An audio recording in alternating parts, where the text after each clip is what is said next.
Hello everyone, welcome to study tube. बढ़ेंगे इस series में आगे और करेंगे इस वीडियो में इस सीरीज का सेट नंबर 20। अब तक हम लोगों ने 19 सेट्स कंप्लीट किए हैं।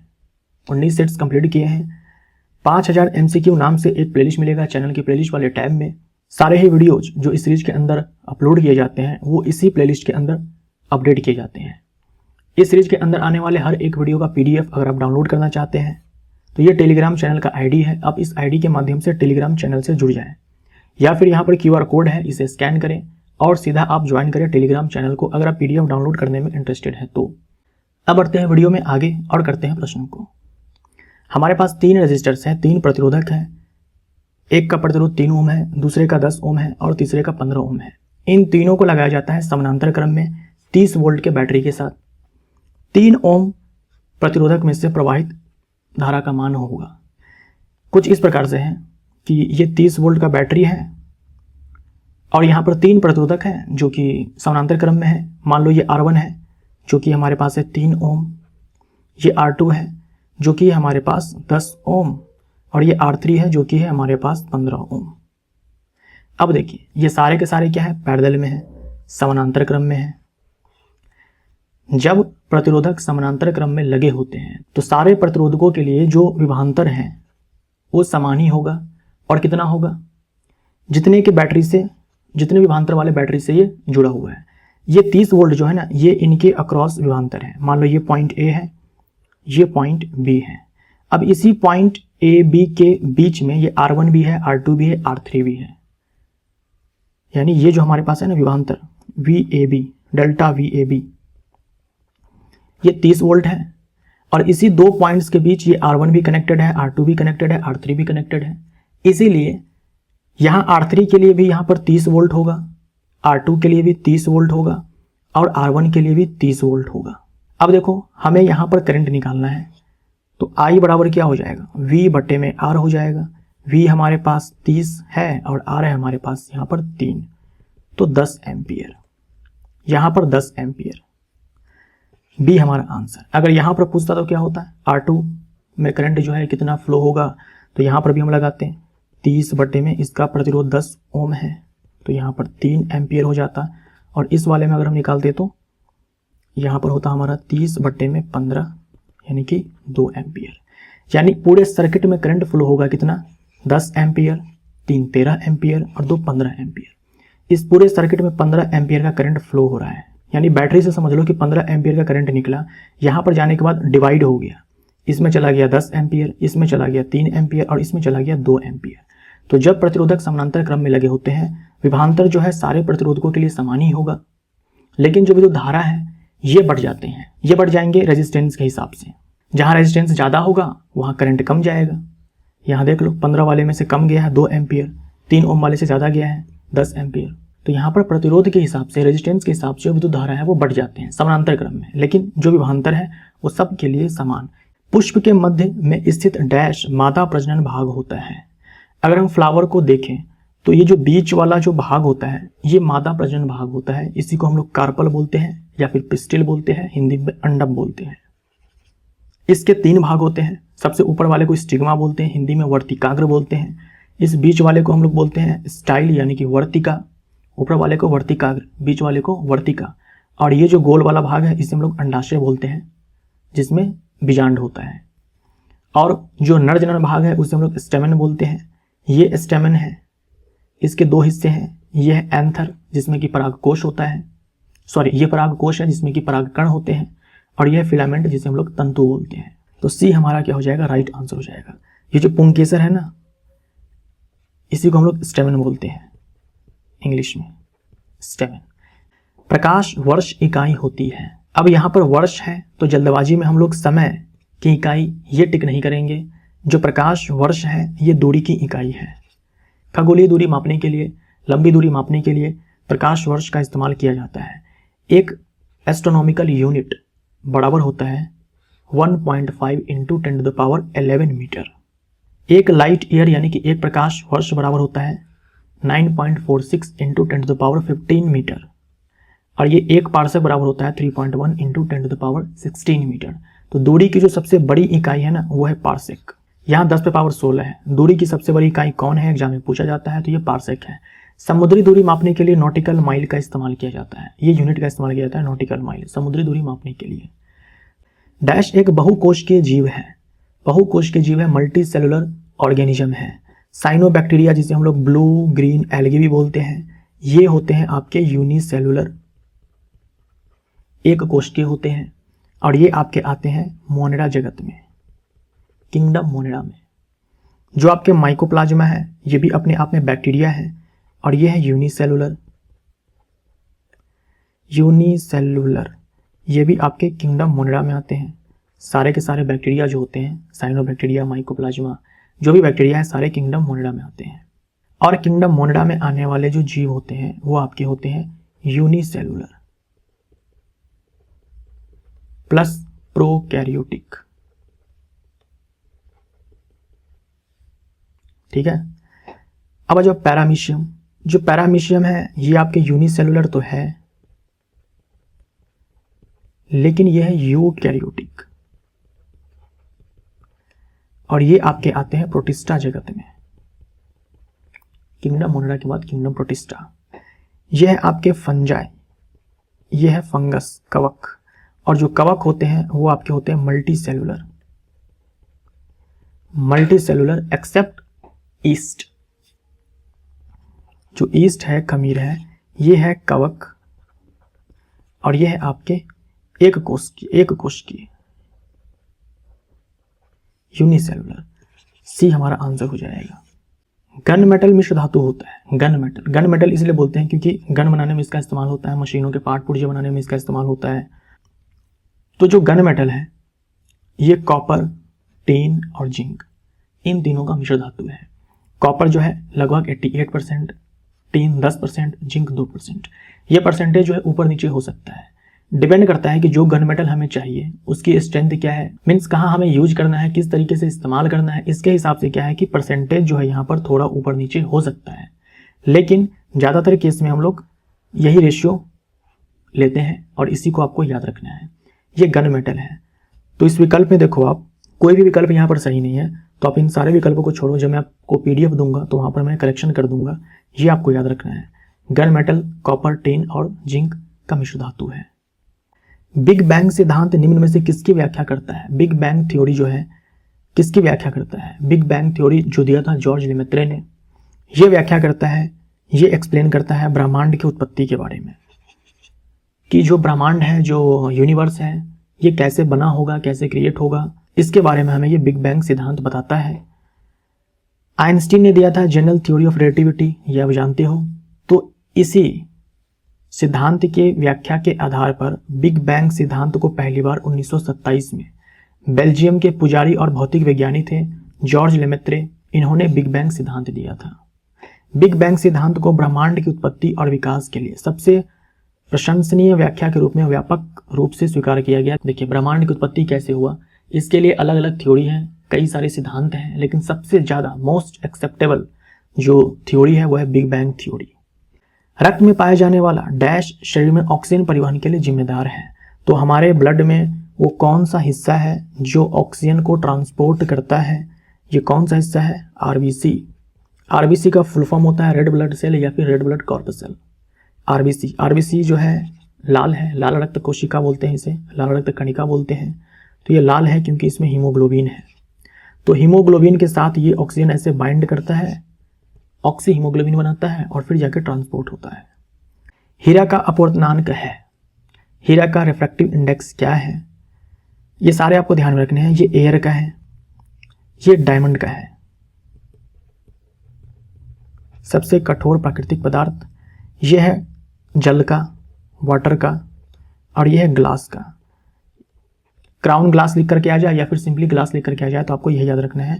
तो एक तो आपको ये याद रखना है, उसके बाद ये जल का याद रखना है, एयर का याद रखना है, डायमंड का याद रखना है। आंसर हमारा क्या हो जाएगा? B। 60 ग्राम हीलियम में मोलों की संख्या क्या होगी? 60 ग्राम हीलियम में मोलों की संख्या क्या होगी? मैंने आपसे कहा था जब भी आपसे सवाल में मोल की संख्या पूछा जाएगा तो देखना सवाल में या तो आपको ग्राम में द्रव्यमान दिया होगा या फिर यहाँ पर कणों की संख्या दी गई होगी। कणों की संख्या में परमाणु संख्या, अणु संख्या, इलेक्ट्रॉन की संख्या, कुछ भी दिए जा सकते हैं। इन्हीं दो में से कोई एक आपको मिलेगा और मोल आपसे पूछा जाएगा। यहाँ पर देखो ग्राम में आपको दिया गया है द्रव्यमान, तो हम लगाएंगे इस वाले फॉर्मूले को, जो हमारा मोल है ये बराबर हो जाएगा ग्राम में दिया गया द्रव्यमान जो कि 60 ग्राम है बट्टे में मोलर द्रव्यमान। मोलर द्रव्यमान क्या होता है?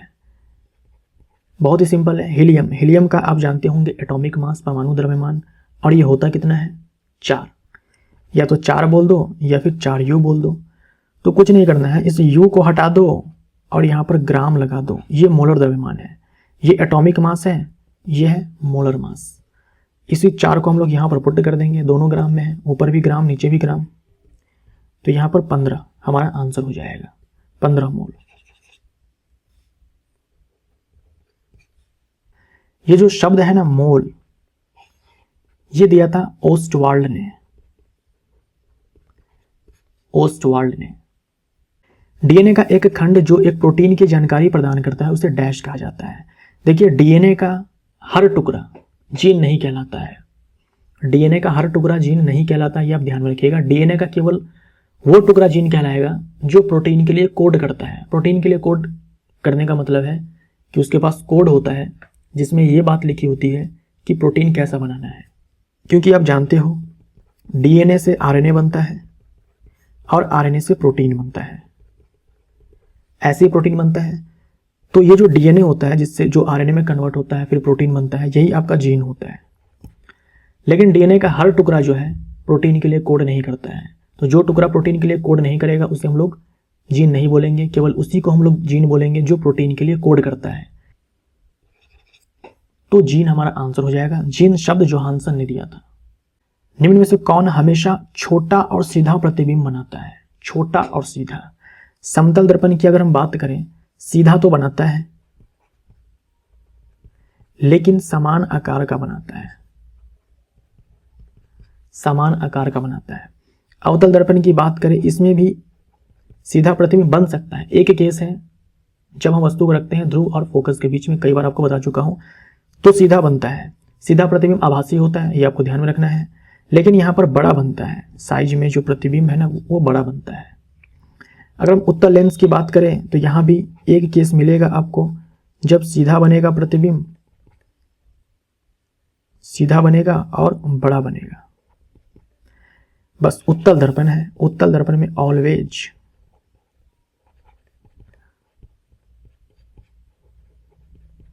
सीधा के साथ छोटा।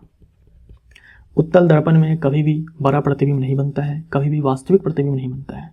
उत्तल दर्पण में हमेशा सीधा छोटा आभासी प्रतिबिंब। अगर हमने सीधा बोल दिया मतलब आभासी है, यहां भी आभासी है, यहां भी आभासी है। सी हमारा आंसर। और ये बातें जो है आपका ये लेंस के लिए भी सही है, अवतल लेंस के लिए। उत्तल लेंस और उत्तल दर्पण की फोकस दूरी डैश होता है। देखिए उत्तल लेंस हो या फिर उत्तल दर्पण हो, फोकस दूरी धनात्मक होती है, धनात्मक होती है। अवतल लेंस हो या फिर अवतल दर्पण हो, फोकस दूरी ऋणात्मक होती है। संतृप्त हाइड्रोकार्बनों को क्या कहा जाता है? संतृप्त हाइड्रोकार्बन, जो हाइड्रोकार्बन होते हैं 2 होते हैं। हाइड्रोकार्बन 2 प्रकार के होते हैं आपके, एक संतृप्त और दूसरा असंतृप्त। तो संतृप्त हाइड्रोकार्बन हम लोग एल्केन को बोलते हैं।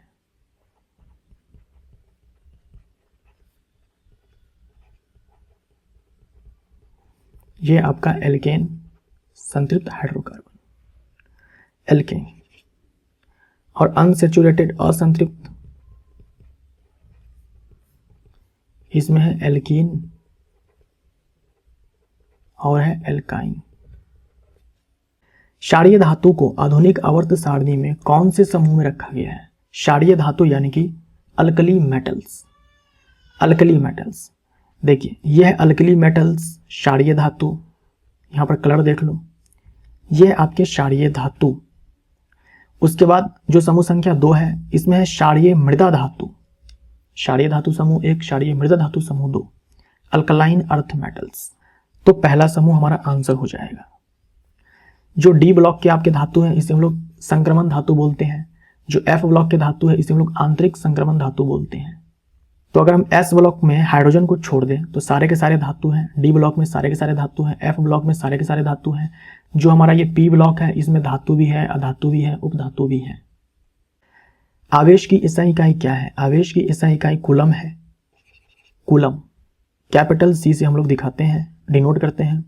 जूल जो है कार्य की SI मात्रक है, या फिर बोल दो ऊर्जा की SI मात्रक है, ऊष्मा की SI मात्रक है, एम्पियर विद्युत धारा की SI मात्रक है, वाट जो है शक्ति की SI मात्रक है। ZnCl2 जिंक क्लोराइड की आणविक द्रव्यमान इकाई क्या है? मॉलिक्यूलर मास यूनिट क्या है? यानी कि मॉलिक्यूलर मास पूछा है सिंपली। जिंक एटॉमिक नंबर 30 और इसका जो एटॉमिक मास है, परमाणु द्रव्यमान है, यह है आपका 65। उसके बाद क्लोरीन एटॉमिक नंबर 17 और परमाणु द्रव्यमान बहुत ही अच्छे से याद रखना है 35.5। तो देखो यहाँ पर एक जिंक परमाणु है तो 65 हो जाएगा, 2 क्लोरीन परमाणु है तो 35.5 इंटू में 2 तो हो जाएगा 35, 70, 71 हो जाएगा 136। अब यहाँ पर 136 नहीं है तो चलो इसके क्लोजेस्ट जो है 137 है, तो हम इसको आंसर सही मार देंगे। लेकिन मान लो यहाँ पर विकल्प में होता 136 तो हम लोग 136 को ही आंसर सही मानते हैं। तो ये जो है इसका आंसर है। लेकिन चलो हम 137 को यहाँ पर टिक मारेंगे क्योंकि इसके नज़दीक सबसे यही है। ब्राउनियन गति की खोज किसने की थी? ब्राउनियन गति की खोज किसने की थी? आप मुझे बताएं, कोशिका में नाभि की खोज किसने की थी? क्या आपको याद है? कोशिका में केंद्रक की खोज, कोशिका में नाभि की खोज किसने की थी? तो अगर आपको याद होगा तो वैज्ञानिक है रॉबर्ट ब्राउन। इन्होंने ही ब्राउनियन मोशन की खोज की।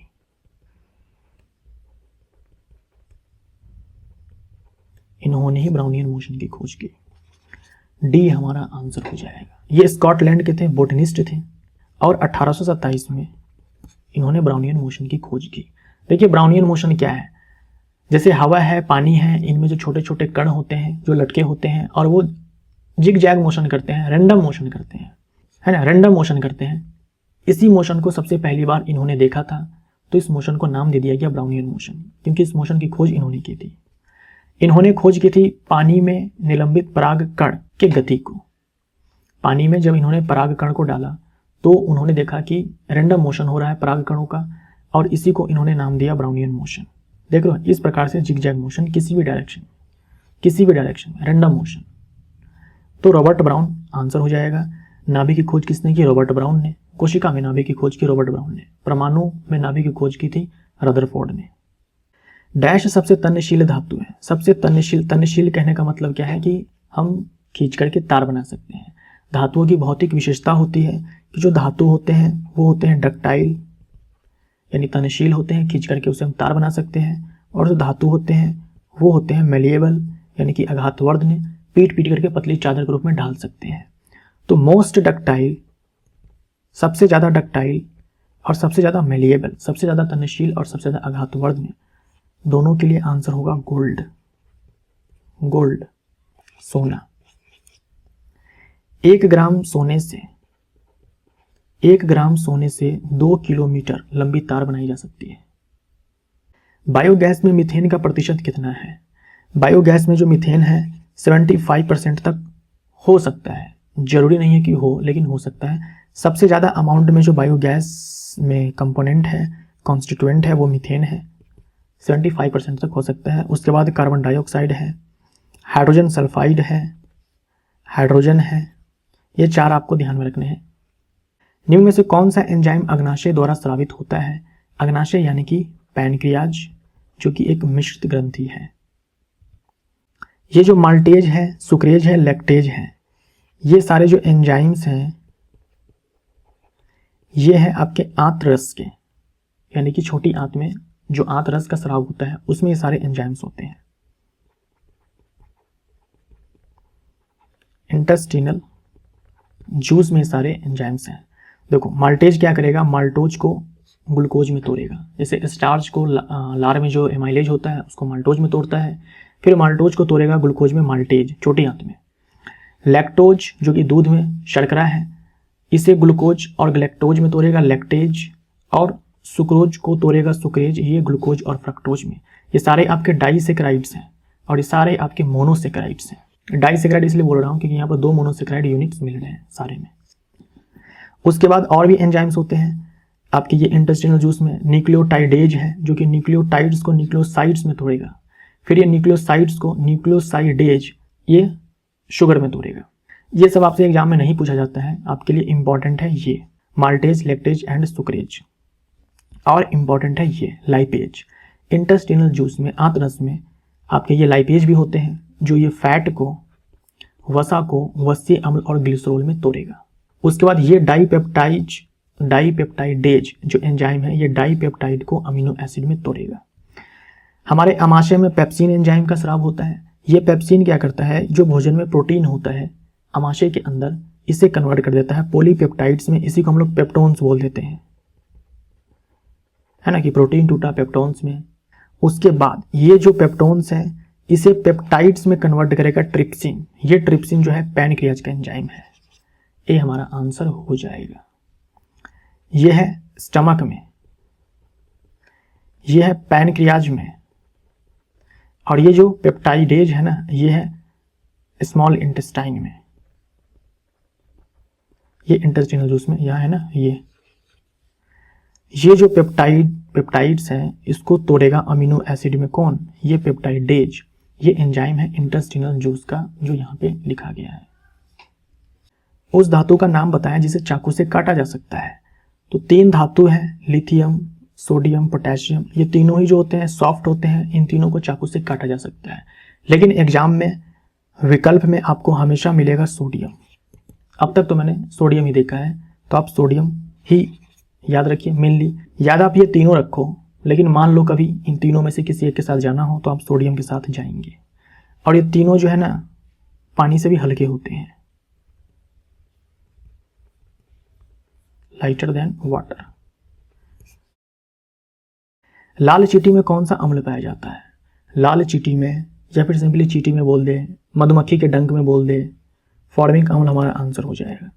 फॉर्मिक अम्ल को ही हम लोग मेथनोइक अम्ल बोलते हैं। फॉर्मूला वहां पढ़िएगा, ये है मेथनोइक अम्ल।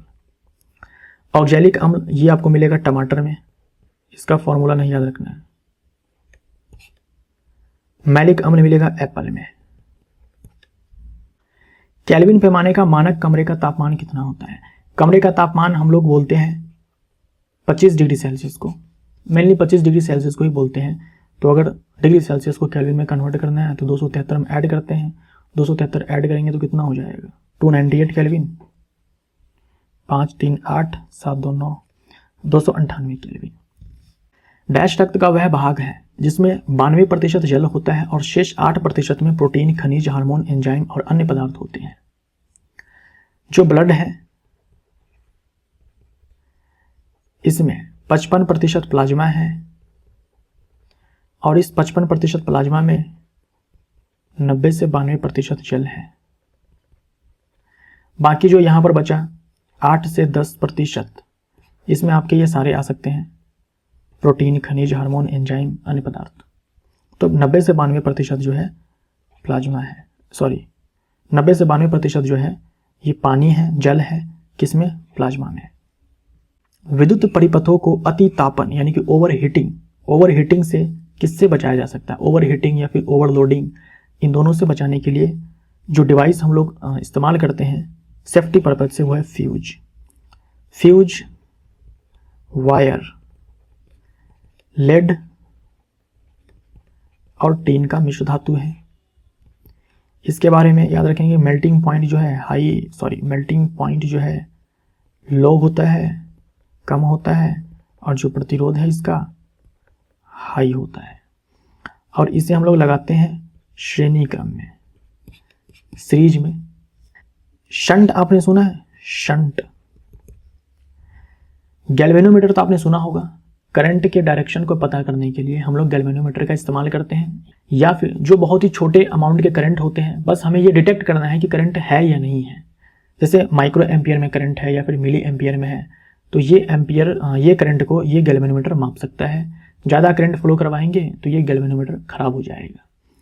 अब इसी गैल्वेनोमीटर में क्या करते हैं कि हम समानांतर क्रम में एक शंट जोड़ देते हैं।